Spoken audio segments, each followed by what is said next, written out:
This is a brief introduction to Elsevier adaptive quizzing for students.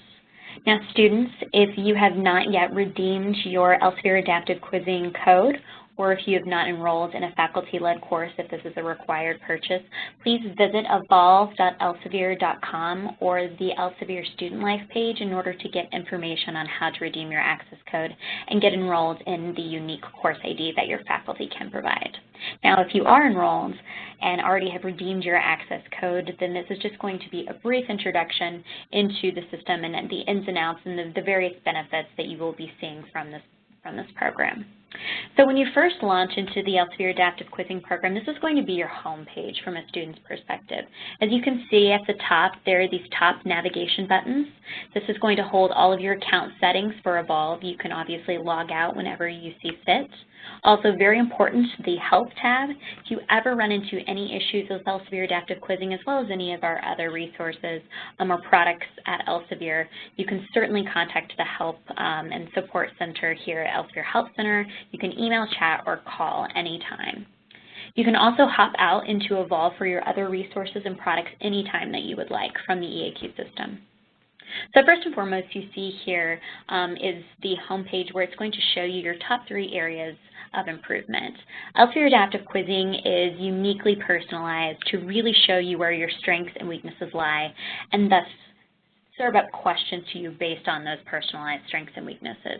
So it really wants you to hone in on your areas that need improvement based on your past performance, and that's what the Adaptive Quizzing program is doing. It really is acutely aware of your ability with the questions as you're taking the questions. So it's going to become more intelligent about how you are within your particular system the more questions that you take throughout the program. So this is the Elsevier Adaptive Quizzing for the NCLEX RN, and this is a demo course. There are also EAQs for HP programs and also book-specific versions that are organized by chapters for your respective texts. Now, if you're enrolled in a faculty-led course, you can find your assignments that your faculty will be creating in 2 different places. You can find them here on your home page in this assignment section right here, as well as this assignments tab right here. The place on the home page is just going to display the top 3 most recent assignments, and then this assignments tab right here is going to display all of the outstanding assignments as well as past assignments if you've already completed those. So be very mindful of this if you are enrolled into an instructor-led course, because it will give you the due date, and obviously it's a very easy start for you right here on the home page. The other way that you can utilize the Elsevier Adaptive Quizzing program is via self-study.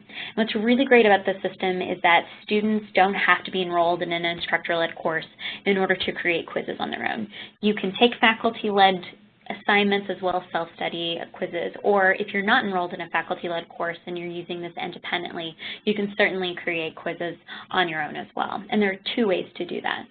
You can see here on the home page that there's a quick mastery quiz, and this is going to show you the primary organization of the chapter and those various taxonomy tags.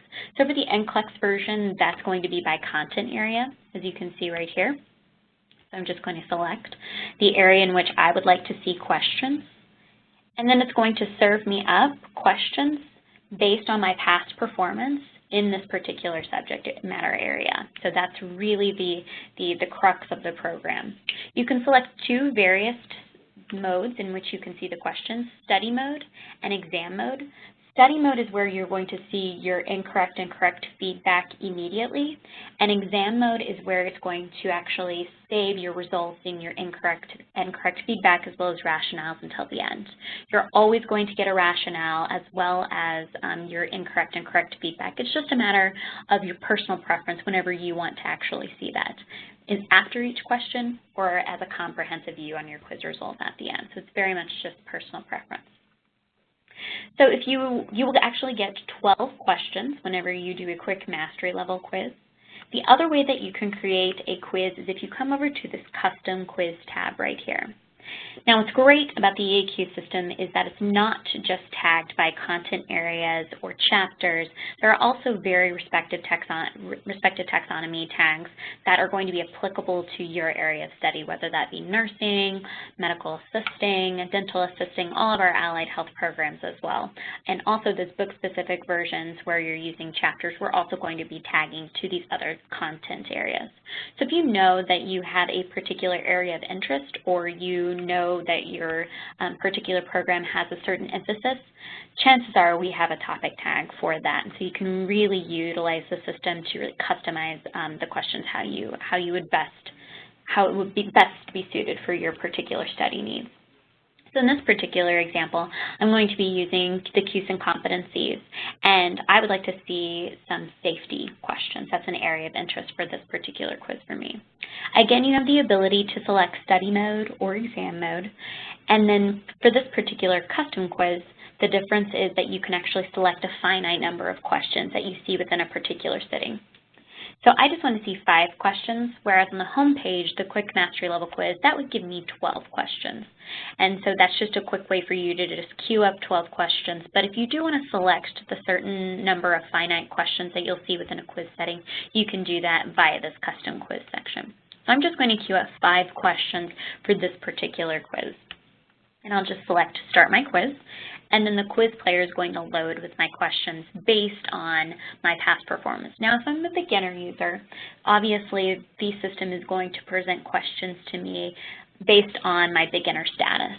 So it's going to throw me some easy questions. It might throw in some harder questions just to calibrate my ability within the system, because it really wants to learn how well I'm answering these questions throughout the system. Now, another very important best practice and something to note is that high consistent ability is the best way to achieve success within the EAQ system. And what that means is that the system truly is going to monitor how well you do within these with these particular questions. So if you're getting a string of questions incorrect, it might be best for you to go back and remediate, go back to your text, or study a little bit more in order to get the questions correct. Because if you are working towards a certain mastery level, it might hinder your ability to get to those mastery levels quickly if you're not answering with a high percentage of correct. So just be mindful to really know the content and to take these questions seriously, because it could haunt you in the long run if you're not answering questions consistently throughout the system. So if I'm going through the quiz player, it will ask me a question, and then of course it will prompt me with some responses. I will come over here to the metacognitive indicators, which are just confidence indicators. And so this is just really to assess how well you know the information. This is a checks and balances for you as a student. So if you really are just guessing on a question, be mindful of that and make sure that you do go back to the source material or really look at the rationales in order to get that piece of information. So that is just a great tool for you as a resource to really understand the content. So as you can see, I'm in study mode, so I'm getting my incorrect and correct feedback immediately, as well as my rationale. So I got that one correct, and then it gives me my applicable rationale. Then I'm going to cycle through these questions, and then let's say I nailed that one. So again, you can just select those metacognitive indicators as well. And again, I get my rationale.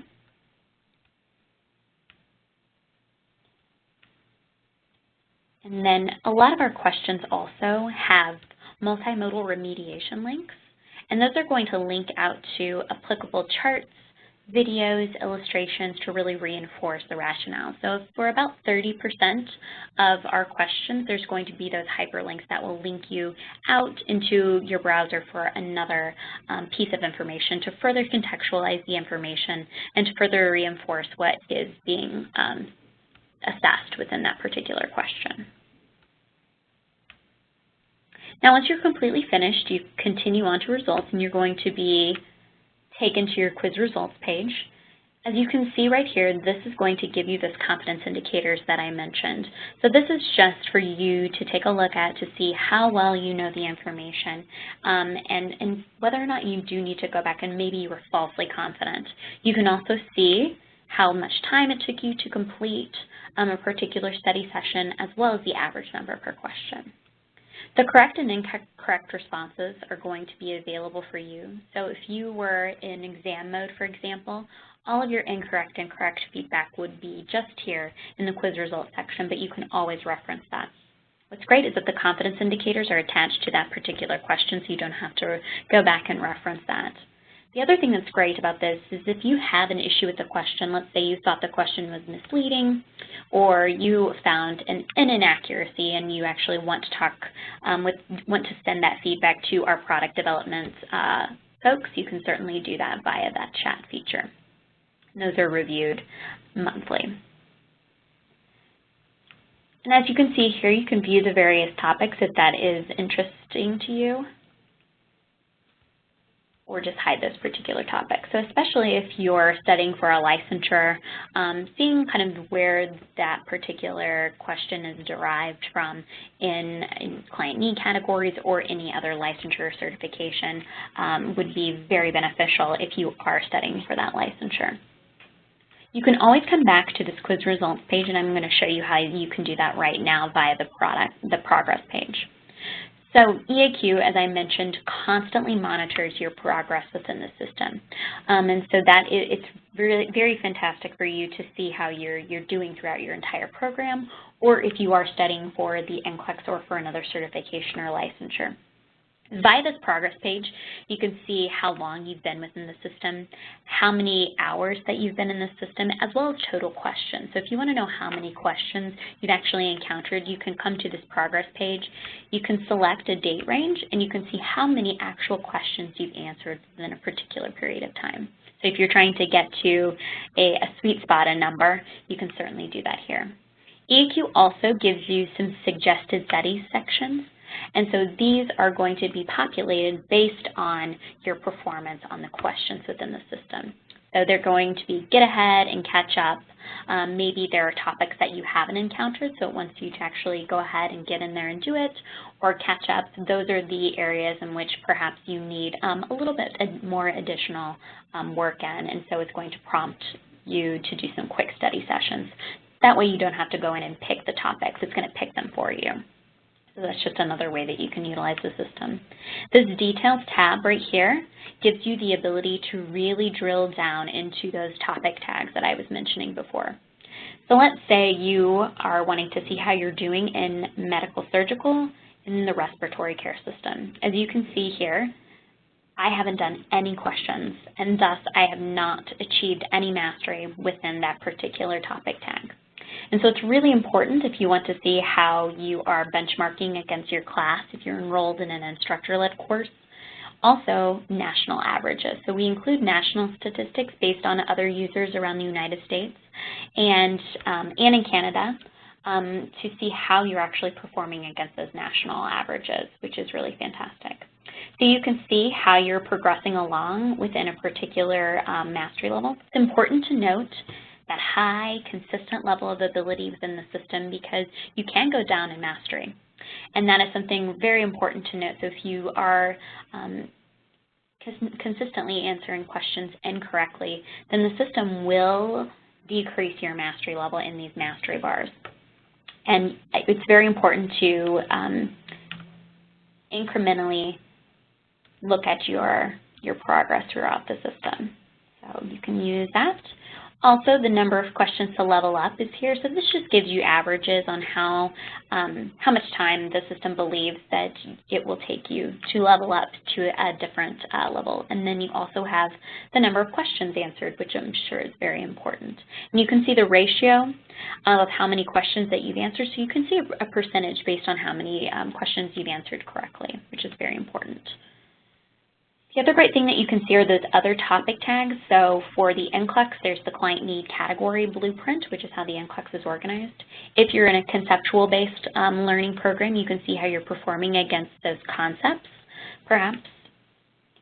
And this is another great way, especially if you want to queue up quizzes on a more granular topic, such as infection, for example. You can use those concepts to create quizzes as well if you want to get a little bit more granular with the questions that you're seeing. You can also see cognitive level, integrated process, nursing process, cues and competency, and question type. And again, with the nursing titles, not only just the NCLEX, but the book-specific versions that are going to be directly correlated and tied to the textbooks that you're using, these are also going to be the topic tags. And if you're in an HP program, there are going to be various respective and applicable competency tags, concept tags, topic tags that relate to your particular field of study. As I mentioned before, you can actually see all of your quizzes, all of your assignments that you've taken if you're in a faculty-led course, as well as all of your self-study courses. So let's say that you know that there is a comprehensive exam coming up at the end of the semester, and you want to go back and review all of your quizzes that you've taken independently and all of your assignments. You can certainly do so here. So you can see the name of the quiz, and then you can click back in to see your quiz results, and then review those questions again right here, as you can see. So that's just a good way for you to keep tabs on all of your study, as well as to then remediate and review for any additional summative unit exams that you might be encountering. And here are one of those multimodal remediation links that I told you about. And that actually does link out into another browser here, but it does give you an applicable chart to really contextualize that material further. So the final thing that I'm going to be showing you today is the grade section. Now this is just going to be applicable if you're enrolled in an instructor-led course. So this is if your faculty is creating quizzes and assigning grades to those particular quizzes and points. This is going to be the way that you will track all of your assignments, how many points that you have achieved, and how you're doing overall within the EAQ system. Now, if you are just taking this course independently on your own, you're not even going to have this grade section right here. So be mindful of that. So I'm going to hop back into the home section. As I mentioned, this was just a brief overview. If you have additional questions, feel free to contact the support portal right here. Again, you can email, chat, or call support. You can also contact your Elsevier Solutions consultant or your faculty member in order to ask additional questions about the Elsevier Adaptive Quizzing Program. Thank you so much.